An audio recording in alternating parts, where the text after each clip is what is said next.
বন্ধুরা, কাল রাতে দুটো রুটি বেঁচে গিয়েছিল। এই দুটো রুটি দিয়ে আমি আজকের একটা খাবার বানাবো, দেখতে থাকুন। এর সাথে দেব একটা গাজর হাফ আর আলু হাফ দিয়ে রুটিটা, আর কাঁচা লঙ্কা পেঁয়াজ দিয়ে রুটিটা কিভাবে বানাবো দেখুন। আপনারা বাচ্চাদের এইভাবে বানিয়ে দেবেন, দেখবেন বাচ্চারা খুব সুন্দর খাবে, একদম পুরো পাস্তার মতো খেতে লাগবে। বেঁচে যাওয়া বাসি রুটির থেকে যে পাস্তা বানাবো তাতে কি কি দিচ্ছি আমি দেখুন। মেয়ে গাজর ভালোবাসে না, যার জন্যে গাজরটা হাফ করে কেটে ছাড়িয়ে নিয়েছি। একটা গোটা বড় পেঁয়াজ দিয়েছি, পেঁয়াজটা একটু বেশি করে দিলাম কেননা টেস্টটা খুব সুন্দর হবে। দুটো রুটিতে একটাই পেঁয়াজ দিলাম। একটা ছোট আলু নিলাম আর কাঁচা লঙ্কা। আপনারা এর সাথে বাড়িতে যেমন ক্যাপসিকাম, বিনস, আপনার বাঁধাকপি এগুলো দিতে পারেন। যেহেতু আমার নেই, এখন এই শুধু গাজরটা রয়েছে, গাজর আর আলু দিয়ে দিচ্ছি আর কাঁচা লঙ্কা পেঁয়াজ দিয়ে। এবারে সবজিগুলো আমি ছাড়িয়ে নিয়েছি, এবার কীভাবে কাটবো আপনারা দেখুন। কাঁচা লঙ্কাগুলো বোটা ছাড়িয়ে চিড়ে নিয়েছি মাঝখান থেকে, 4টে কাঁচা লঙ্কা।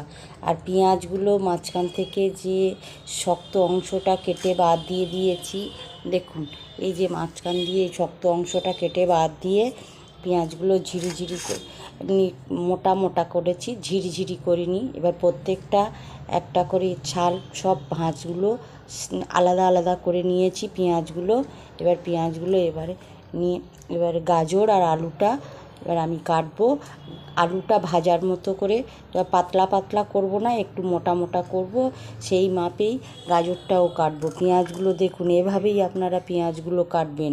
পেঁয়াজগুলো কেটে এবার কিভাবে করব আপনারা দেখুন। এবার যে গাজর আর আলুটা ছাড়িয়ে রেখেছি, গাজর আর আলুটা কেটে এবার প্রেসার কুকারে একটা সিটি মেরে নেব। দেখুন আলুটা কিভাবে কেটে নিয়েছি, দেখুন এই যে আলুটা এই পিস পিস করে কেটে নিয়েছি। এই গাজরগুলো সেই একইভাবে কেটে নিয়েছি পিস পিস করে। দেখুন গাজর আলু, এবার এগুলো প্রেসার কুকারে দিয়ে সিদ্ধ করে নেব। এতে সব রকম সবজি পড়লে খুব সুন্দর লাগে।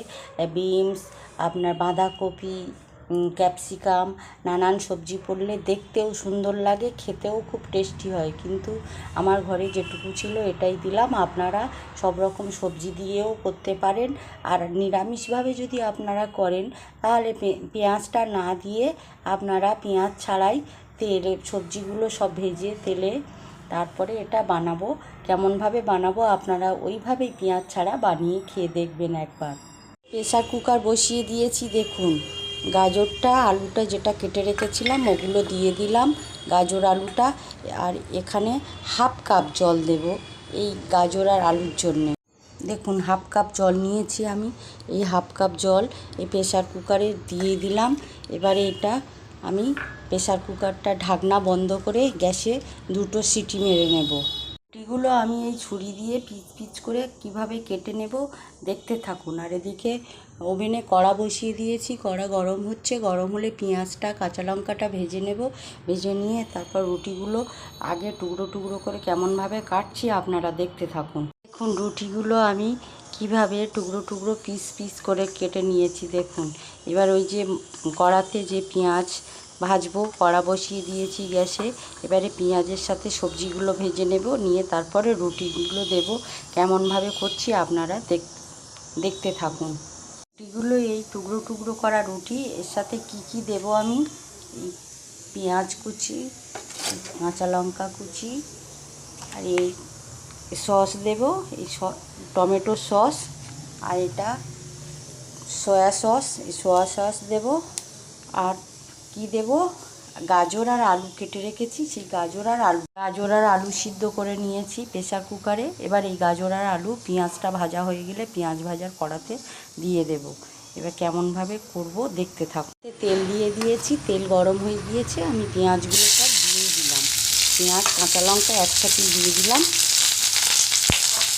এটা পেঁয়াজটা একটু ভাজা ভাজা হয়ে গেলে এবার যে আলু আর গাজরটা সিদ্ধ করে রেখেছি, এই আলু আর গাজরটা সিদ্ধ করে রেখেছি, এই আলু আর গাজরটা দিয়ে দেবো পেঁয়াজ ভাজা হয়ে গেলে। পেঁয়াজ ভাজার ওপরে পেঁয়াজটা যে খুব কড়া করতে হবে বা খুব করতে হবে না, পেঁয়াজটা একটু ভাজা ভাজা হয়ে গেলে, একটু নরম হয়ে গেলে, কাঁচা গন্ধটা চলে গেলে আমি সবজিগুলো পেঁয়াজের ওপর দিয়ে দেবো।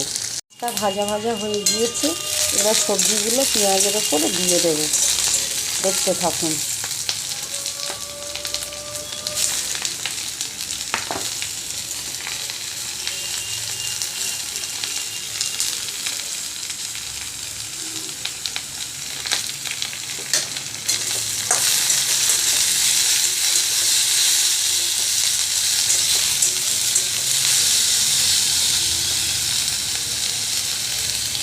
পরিমাপ অনুযায়ী লবণ দিলাম।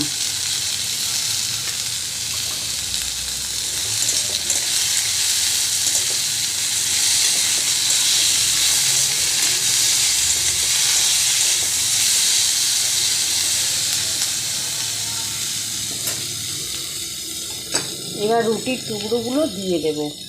রুটির টুকরোগুলো দিয়ে দিলাম। এবার ভালো করে নেড়ে চেড়ে নিয়ে টমেটো সস, সয়া সস দেবো, আর একটু চাট মশলা বানিয়ে রেখেছিলাম, চাট মশলা দেব।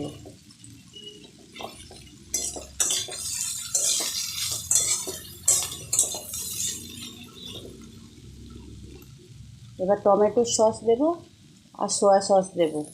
সসের পরিমাপটা দেখুন, সয়া সস দিয়েছি হাফ চামচেরও কম।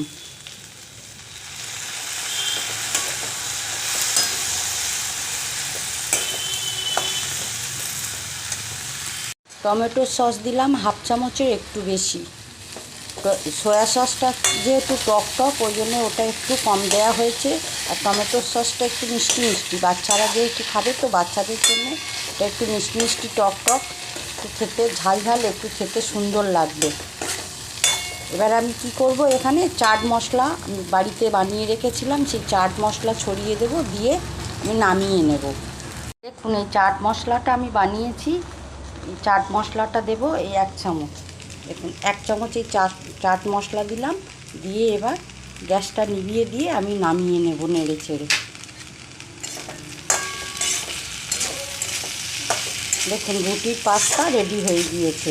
এভাবে আপনারা বাসি রুটি থেকে গেলে বাচ্চাদেরকে এভাবেই বানিয়ে খেতে দেবেন। খেতেও যেমন টেস্টি লাগবে, বাচ্চারাও বেশ মুখরোচক ভেবে খুব আনন্দ করে খাবে।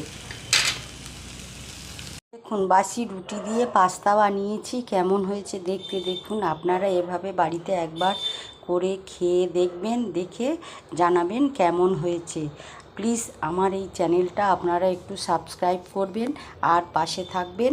দেখবেন নতুন নতুন রান্না আমি আপনাদেরকে যতটা পারি চেষ্টা করব দেখাতে।